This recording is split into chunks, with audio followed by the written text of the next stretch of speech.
welcome. Thank you all for joining us today for this webinar. This is the first of hopefully additional webinars we'll be able to broadcast and invite additional speakers in. So welcome. For today, we will be discussing family-friendly topics. The impacts of COVID-19 have continued to be new and challenging for many employees with young children who are balancing work and childcare, and we hope that this webinar will provide some additional resources, and we'll hear from some of our experts in the field about this topic. We know that not every employer who might be on this webinar would be in a position to be able to offer some of these flexibilities for various reasons, but we hope that these might help to provide some additional information about how to make that more of a reality, especially as the impacts of COVID continue on. And we will hopefully be wrapping up at about 12:45. We really appreciate you all joining us for your lunch hour, and hopefully this will provide us all with some really good food for thought. So with that, my name is Caitlin Jensen, and I'm the Executive Director of 0 to 5 Montana. I'm so honored to be co-hosting with Ashley Tubbs today, who's the coordinator of the Montana Equal Pay for Equal Work Task Force. And we've been collaborating in recent months on an initiative of 0 to 5 called the Family Forward Montana Initiative. And that initiative emerged out of a cross-sector collaboration grant through the National Governors Association. And we've been building it out since then to be able to provide more resources for employers across the state who are interested in how they can make additional adaptations to help support their workforce, especially as we are all facing different realities right now, not only through COVID, but even prior to COVID and continued on as we have more of an understanding around the realities of the childcare industry within our state, and in many places, the lack of access and availability and that impact on employers. So today's webinar, we're really going to focus on a couple of key topics around teleworking and flexible work schedules. These topics came about because well, Ashley and I put together a little survey and sent it out, and we're just curious to know what is on the top of everyone's mind, and would there be interested in putting together a webinar with some experts on this topic. And so we're starting with these two areas specifically, and our guest speakers might also talk about some other practices that they're incorporating into their workplace, but these are really the focus areas for today. And before we get started, I turn it over to Ashley to talk about, or to introduce our speakers. I'm going to talk a little bit about the realities facing our Montana economy today and how some of these practices can really help to support a strong workforce. But before we get started, if you could just maybe introduce yourself in the chat box. Ashley and I were laughing earlier today because we feel like we're on Zoom all the time now, as I'm sure many of you might feel that way, and but also have never hosted a webinar. And so we're trying to figure out how this all works, and hopefully we can support this Q&A section really well. So if you can just put in your name and where you come from, that will help us just to kind of get a sense of this is working well, and help us as we support this Q&A time after our speakers have an opportunity to talk. I also want to let everyone know that this webinar is recorded, and we'll follow up with an email to the participants on this webinar with a link to the recording, as well as a brief survey so that we can learn about future topics of interest around perhaps workplace topics, as well as some of the other areas and focus areas that we might also want to talk about in terms of longer term solutions around childcare infrastructure and supports. We'll also be sending out some additional resources. We'll touch on a couple today, and then we'll highlight those in an email that will follow today's presentation.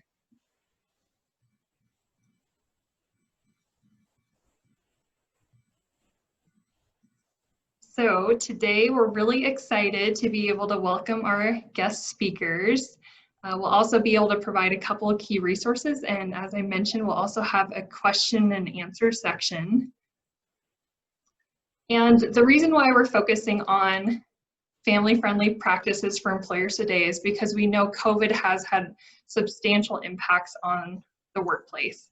And as everyone is working to figure out how to best navigate the new realities that are here today and may continue for a while, we really feel like this is a great opportunity just to talk about some of these solutions and opportunities for you to perhaps incorporate into your practices, into your workplace.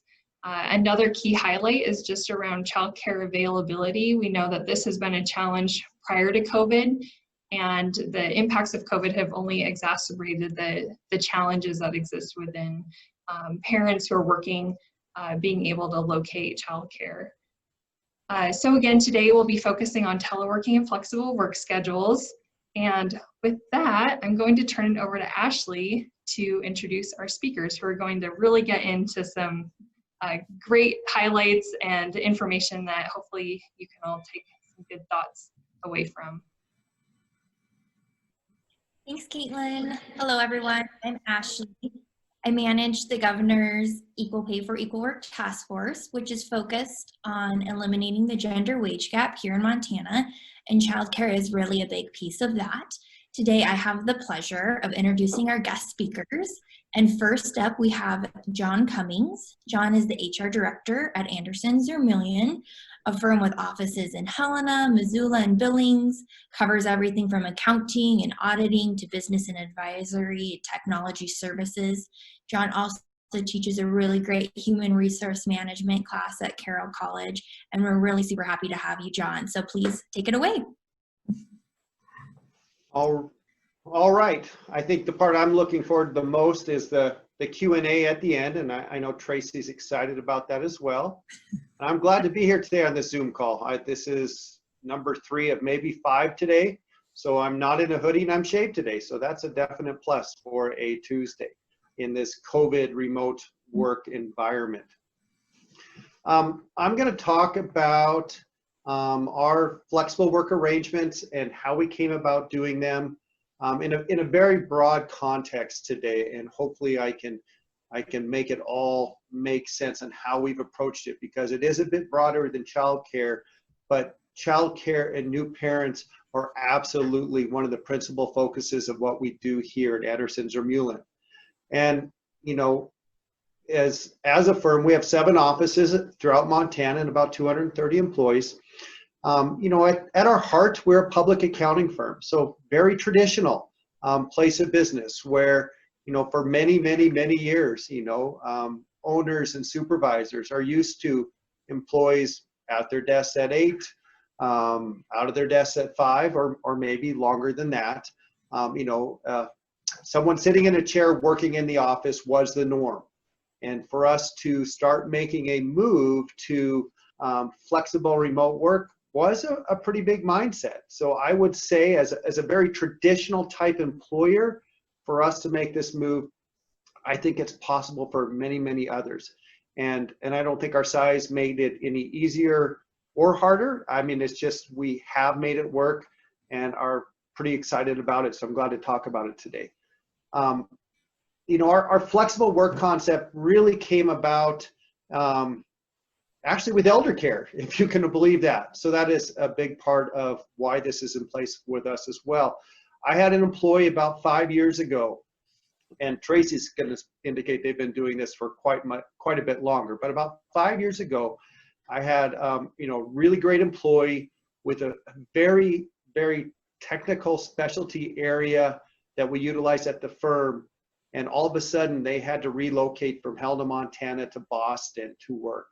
And it was not a specialty technical expertise that was in the market that I could go find another one. And, you know, due to our inability to, you know, think outside the box and get to a remote, flexible work arrangement for this elder care issue, we lost that employee. And that really started, you know, the ball rolling in my mind as I spent months and months trying to find someone with a similar skill set that we just couldn't.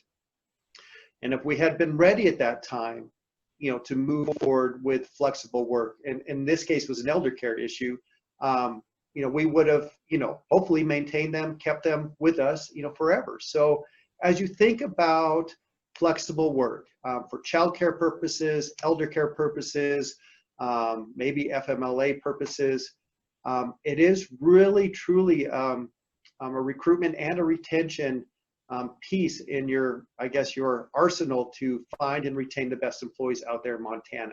And sometimes we're competing very hard for those best and brightest. So think about it as recruiting and retention, as well as, the right thing to do with your employees. It came up again. We have a management advisory committee. It's, younger staff from across the firm meet monthly with our CEO, and they brought forth, we are in a constant state of baby boom, always inconveniently during tax season. But, that group brought up to us, hey, what can we do differently? What, does work have to be done in the office? Can it be done more flexibly? And we got to the point we said, yeah, maybe we can have a flexible work environment. We started out talking remote work, and, I kind of quickly realized that it isn't just remote. It doesn't have to be someone away from the office, even though we all are away now due to COVID. But, it could be in the office, flexible scheduling, or out of the office remote work. We really crafted our flexible work arrangements to be as broad as possible. And that enhanced the buy-in across the firm, because we did wrap in issues like elder care. Right out of the gate, we probably had more employees using it for elder care than we did for childcare. I think it's balanced out now, but by making our process broader, I think we had greater buy-in, maybe from those supervisors who didn't have the opportunity to do flexible work with their younger kids, but now we're facing maybe a different situation with parents. So we wanted to add that flexible work concept into our practice. So we wrote a policy in a public accounting firm tackling flexible work for the first time. Our policy is 11 pages long. And when I go out and train on policy writing, I would tell, never write a policy that's 11 pages long. But ours is 11 pages long. So, and I'd be happy to share it with you. It's very comprehensive. But it does cover most of the bases. Our flexible work includes, just about everything, early, late start type schedules, compressed work week, a part-time flexible schedule, just part-time employees. In public accounting, zero overtime concept. Most public accounting firms, employees work more than 2,080 hours as a norm. So implementing something that's zero overtime is kind of unique. So it includes zero overtime. We have definitely peak season. So our flexible work policy includes reduced hours during our off-peak season. So we have employees that can work a great number of hours during, let's say, a tax season, and then really, really drop off and work almost nothing through the rest of the year. And that's been very successful for us. Anywhere work, so people, working from home, another state, on vacation, whatever it might be, and then just kind of, that remote work from home concept. So we try to make it as broad as possible, and I think that has helped us quite a bit. And also, it's been further embraced just because we've had some stress for office space in some of our locations, and we realized that we needed to free up some offices for more employees. And we've gone to more of a hotel office concept in a number of locations where people can check an office in and out when they need to be in the office, but otherwise they're working from home. And all of this over the last 5 years made our transition due to COVID almost seamless. I mean, we still struggled, it was still hard, but we had a framework in place, and it made our ability for employees to go work from home right away that much easier, especially for all of our younger parents that were now juggling, basically classroom for their kiddos, as well as getting their work done during, one of our busiest times, which is tax season. So that's kind of how we started it. We did, to kick it off, we did what I call kind of a guerrilla marketing video. So we had our CEO put on a GoPro and recorded him getting up in the dead of winter and coming to work and logging on to his system, but then had another employee wear the GoPro and had them getting up at home and going into their home-based office. And we home built this video for next to nothing with some scratch animation software, to show our employees that, and supervisors for that matter, that more similarities than differences in a flexible work employee working from home than an employee coming into the office, to try to break that mindset that employee has to be sitting at a desk in an office to be productive. So that's how we did that. Our first version of the video, when we presented that, they indicated, well, that looks too nice. It can't look that rosy to work from home. So we actually had to edit it down. We had our employee going out to visit their urban chicken coop during the day and take breaks along those lines. And some of the best parts, I feel, were edited out of that video. 18 months later, those same individuals were saying, hey, how can we make this look even better so we can get more individuals to work from home? So I think, what our communication is that, we hire professionals, we work with professionals, they'll get their job done. And here's my computer going to sleep. Let's make sure I keep it. Does it really matter?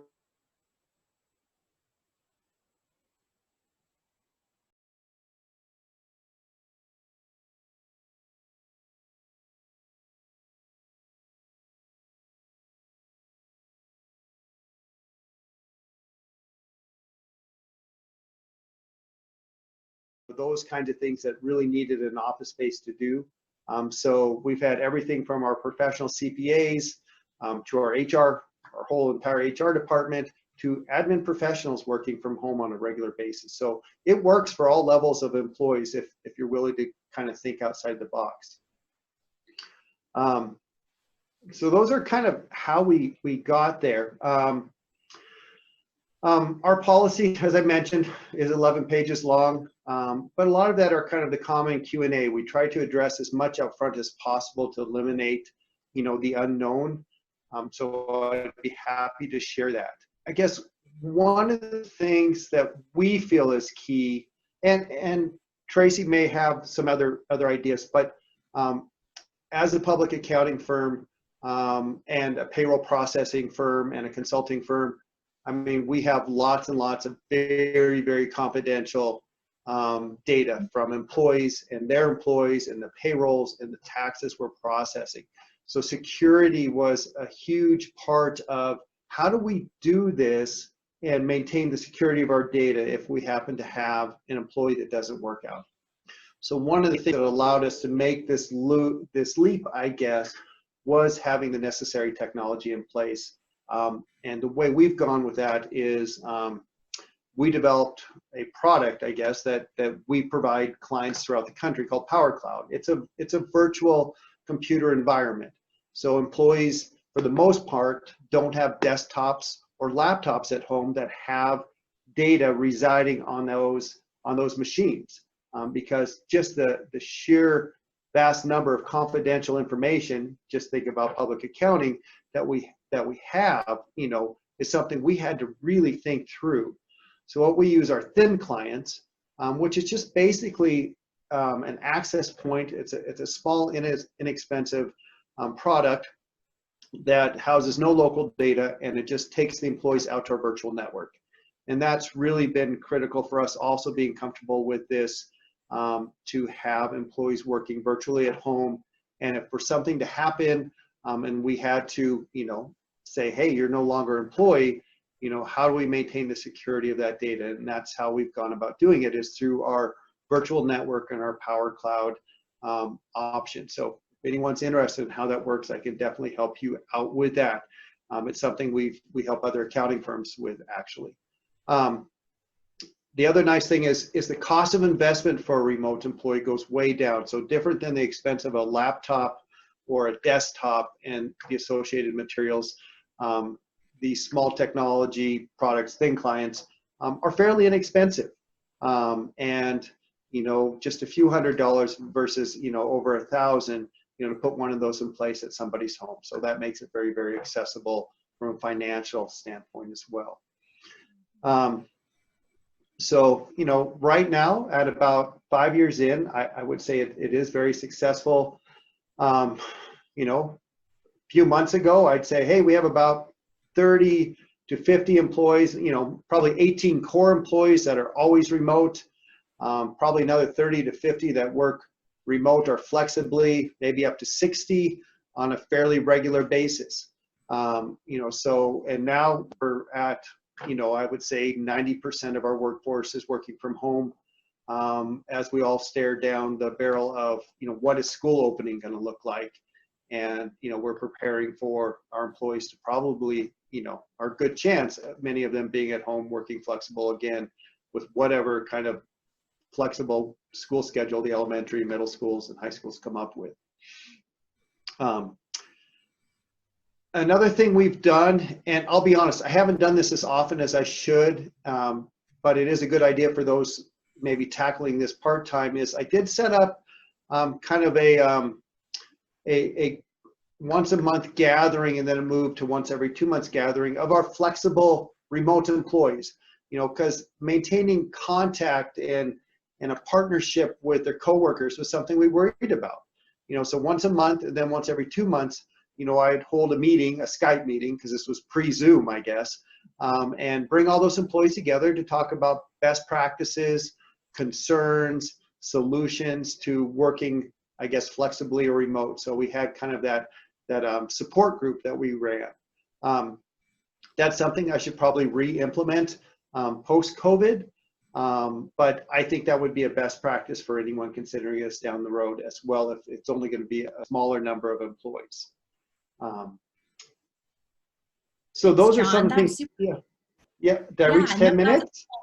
I think you're there. That was all just some really dense, great information, and I wish we could hear more. So we're going to get Traci, some more. Go. So we're going to get those links to your policy and all of that good stuff that you offer to share with everyone who's watching today. We want to make sure that everyone has access to those great resources and ideas and policies that you just mentioned. So thank you so much for sharing that all with us. I think we are going to proceed here with our next speaker, who is Traci Ulberg, and she is joining us from Meetings Northwest, which she founded in 2000. And over the last 20 years, she has guided the company to build a team of skilled association managers, event planners, and marketing professionals to provide quality conference and event experiences. So Traci, thank you so much for being here, and please go ahead and share all of your great ideas with us also. I enjoyed seeing everybody's names pop up on the chat when we got started. I recognized a few, so a shout out to some of those that I know, and I apologize if you've heard this from me before. I'm just going to give a quick overview, kind of like John did, just to give us a background of where Meetings Northwest started with this. And then I will try to leave as much time as possible for Q&A, because I think that's where we get a lot of our really good learning. Like John, I also keep a foot in the education world, and I think that kudos to him, because I think that makes you a better Zoomer, if nothing else. So, and thanks for having me today. Meetings Northwest, I can't believe it's been 20 years ago. It was founded 20 years ago, and at the time I had little kids. My daughter just got married this summer, so we won't go there, but I had little kids. And so I wanted to have an option where I didn't have to put them, nothing against daycare, but I wanted to have a flexible schedule so that I can make sure I still had involvement in their lives. And so as I started my company, I took a lot of the things that I wanted in a job, and I put that forth and made policies for the people that I hired. And so what started out less as a work from home flexible schedule really was a how do we incorporate childcare into the work environment. And so really the first 10 to 15 years of Meetings Northwest, that was really where we focused. Is we had outdoor play space. We actually had dedicated play space in the office, a separate office room where they could go and play. And I've had kids grow up in the office. We did, and how that works is when you hire somebody, you have to say, look, if this is a pro for you, then this is a place you want to work. If this is a con and you don't want to be around little kids, this is probably not going to be a good fit for you. And so, there's little things that you adjust as you go through your workday. If somebody had a teleconference or that was pre-Zoom or a webinar of some sort that they had to do, we made sure, communication, that everybody in the office knew about that, because they would go into a designated area that was child-free zone where they could shut the door, and then the rest of us would backfill for mom if needed, if somebody needs something while she was on that call or he was on that call. So great experience. And as time went on, we've had situations come up that we've modified our policy and have done more of a remote work. One of our employees actually had twins a few years back. I'm trying to think, I think they're 7 or 8 now, and they were premature. And so having them at home in kind of a safe environment was really key to providing them a good environment, and then also their mom, so she could continue to work for us. And so we started doing more off-site remote work at that time. And we actually have people now that don't even live in the same area. We have people scattered across the state, and it's worked out really well. So some of the things that we do and we have done are going to kind of mirror what John was saying and sharing, is we, from the very get-go, communicate what the expectations are, and then it's a two-way street, what the employee expectations are, of me, and what that may look like. Most of our employees actually do not work a standard 40-hour week. We have peak times, just like John was indicating, and so most of the time it may be a 20-hour week, and then we hit a month where it's a 50-hour week.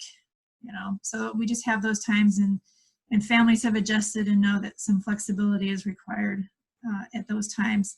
But the flip side of that is a lot of us can backfill and help. If somebody's having a busy time, we can step up when hopefully it's not our super busy time. But some of the things that we do specifically is we set a schedule. It doesn't have to be super formal and it's dynamic, but we know who likes to work in the afternoons, who's usually in the mornings, who's, we have clients in the East Coast, which their 8 o'clock is 6 a.m. and we have clients on the West Coast, which their 8 o'clock is 9 a.m. So, or Alaska, if you get Alaska, that's a really good day. You can sleep in a long time. But so we have employees that prefer one or the other. Usually I get the East Coast clients because I'm a morning person, but it works out really good to say, look, Traci's in this morning and this morning and this morning, and then I'm not available, these days at this time, except, if you need to text me, you can. But as far as being formally in the office, I'm not in the office this time. Since COVID hit, we have actually experienced very little change in our work environment. Other than we used to have once every month or two, we would have in-person staff meetings. We'd bring everybody in and kind of give project updates and make it honestly a little bit of a socializing time, kind of a team building. We'd have meals sometime or share snacks or things of like that nature. And that was actually a time that we would say no kids. We just want to focus on us and our, our team, our core. And so that would a lot of times be a no kid zone for those couple hours.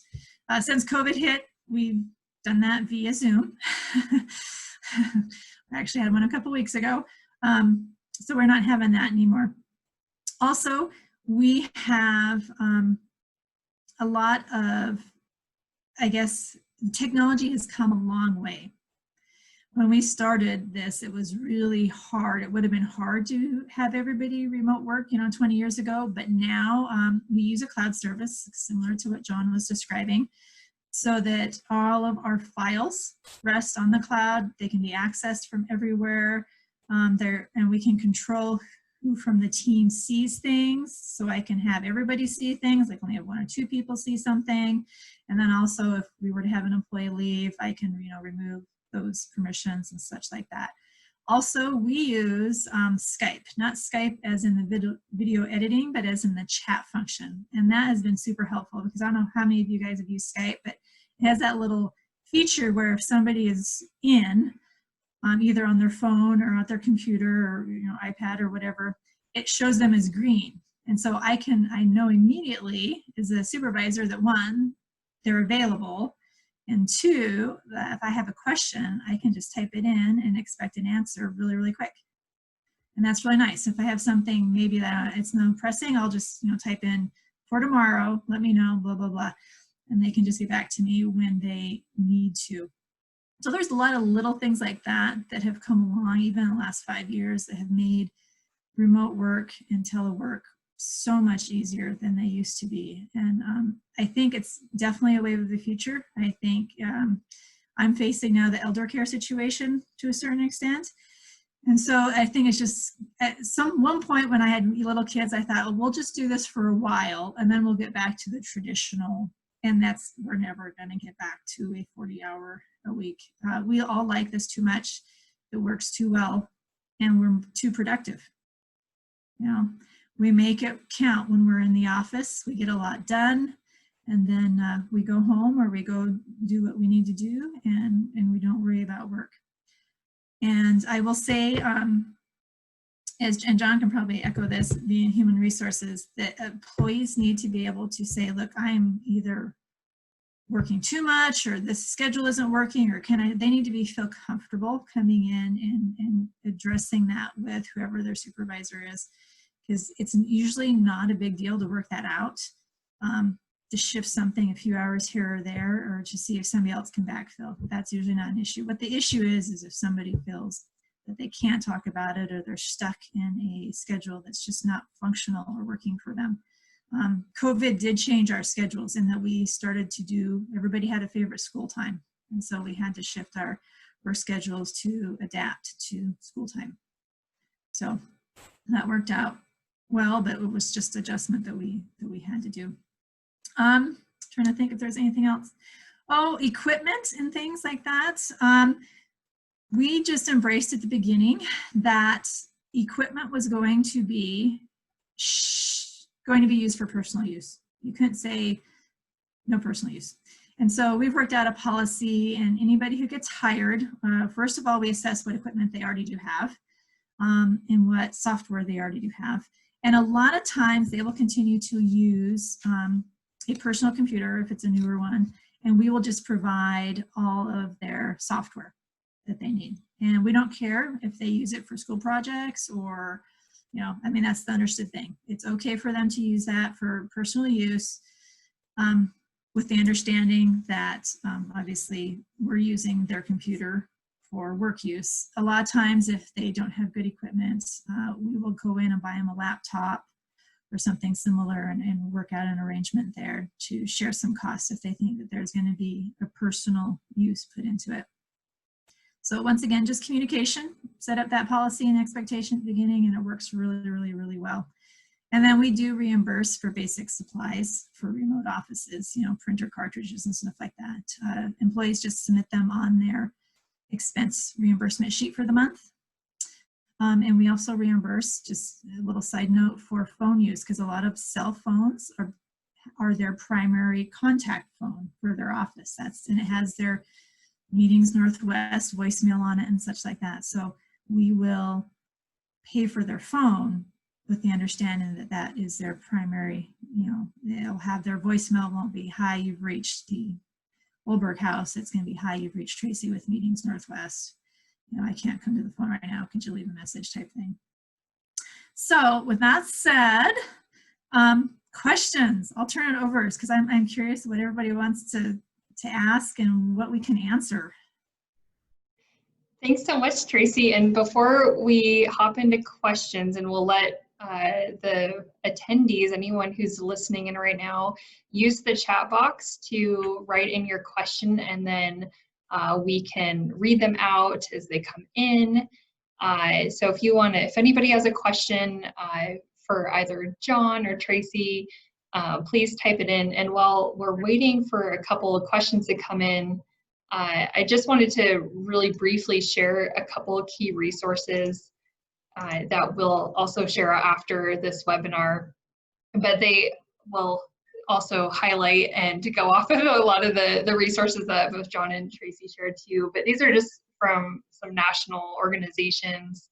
The state HR managers, they provide a really good workforce and telework guide. There's also some really good resources out right now from the U.S. Chamber Foundation about right now around COVID and childcare and just kind of what parents who are employees or employers are grappling with and how to kind of help support and address that. There's also some really good policies and tools from the Management Center that we included in this resource list.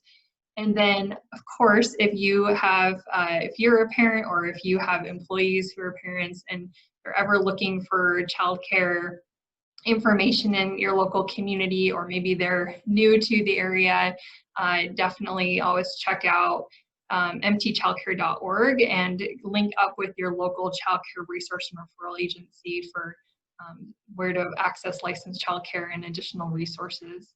And then we'll also put some additional resources. We have a new PDF on the Family Forward website. As I mentioned before, Family Forward is continuing to be built out, but we really want this to be a helpful resource for employers and employees who are looking for some different resources. And so we'll continue to, as that expands and grows, we'll continue to update that with additional policies. And we're also building it out as a way to recognize employers like John and Traci who are implementing family forward practices as a way that we can all recognize employers across the state that are really kind of taking that leap ahead and putting forth policies, whether it's telework or flexible work schedules or on-site childcare or just even participating in some really innovative ideas and investments in your local community to help support working families is part of what this initiative is all about. And then one other quick announcement is that there is a survey out right now through a statewide task force that's focused on COVID emergency funds. And I'll put the link in the chat box too, but the survey is targeted to parents, for childcare providers, as well as employers. And so really trying to get some additional information just around the realities of COVID impacts right now. So I'll put those in the chat box. And with that, I'll flip it over to Ashley if you want to get started on a question, or if there's another question from the panelists or from the attendees that have put in a question. Yeah, it looks like we have some really good questions coming in. So I'm going to go ahead and I'm going to read one off, and then hopefully one of our speakers can just kind of jump in and address it. So our first question is from Liesel. What about options when a company just isn't at the flexible work option yet? Is that something one of you could address? I'll let John take the lead on this one, but I do want to throw out there, because we've always had good luck, but there is a website, telework.gov, and they have a myths page on that. And sometimes that's helpful to get the conversation started. It's, all the myths around telework. And so that's always just a fun thing to pull up, if nothing else, and kind of look and see what are some preconceived notions that are out there that are preventing our company from doing this. That's a good point. So if you just aren't at flex work option, sometimes, at least pre-COVID, we didn't have a choice, because finding the best and brightest was a huge challenge, a lot of competition for employees. So we had to make it work, and that's kind of one of the reasons we got into it. Maybe there are some other benefits. You maybe start small to provide a family-friendly atmosphere. One that jumps to mind is doing paid parental leave. And that doesn't mean that you're providing weeks and weeks of paid parental leave or months. You can start wherever you want. We got on the board just starting with, now it's my third Zoom call, so I can't remember, but I think we provide 3 weeks of paid parental leave for moms or dads, with the newborn. maybe that's a way you can recognize those families coming on board. And we've had great success. Even the employees without kids have been excited about this, for the paid parental leave for moms and dads. So maybe that's a way to get on the board with a family-friendly practice. The other one is just encouraging employees to get out for their kids' events, sporting events, Christmas programs, soccer, football, cheerleading, theater, debate, whatever it is, really setting the stage as a culture that you want your employees to attend those, and you will work with them in their schedule. If they give you enough notice that you want to support their involvement in those things. I think that kind of culture goes a long way as well. Thanks, John. I think this next question is also for you. It's from Heather. She's asking, what is zero overtime? Is that salary with hours defined? So in public accounting, so this may be a little bit more unique to us if you get into the public accounting world. Zero overtime policies, procedures are definitely more on the upswing.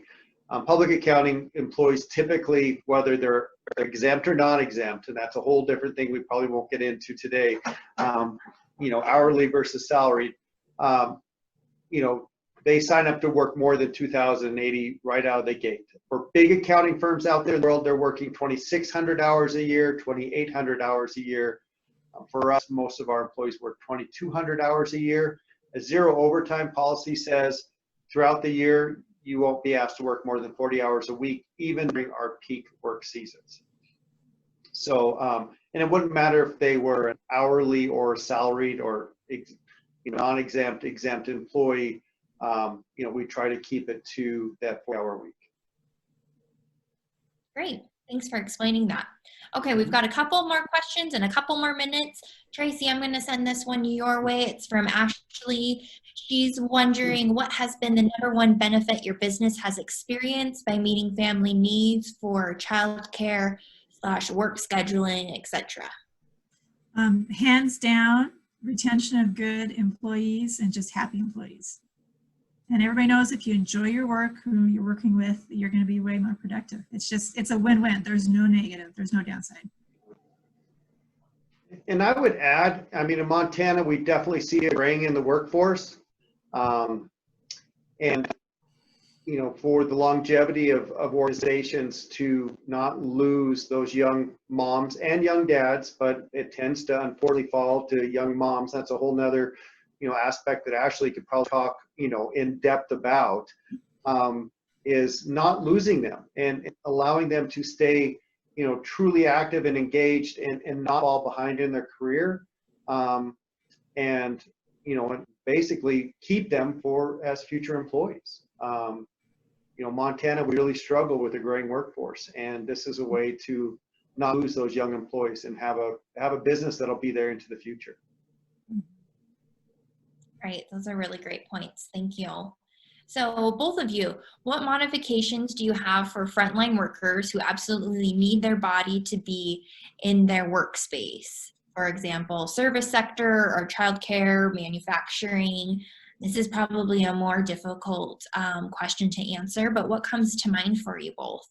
So for us, something that we've done that could be applied over is we have benefits at every hourly work level. So we start paid time off as low as 10 hours a week.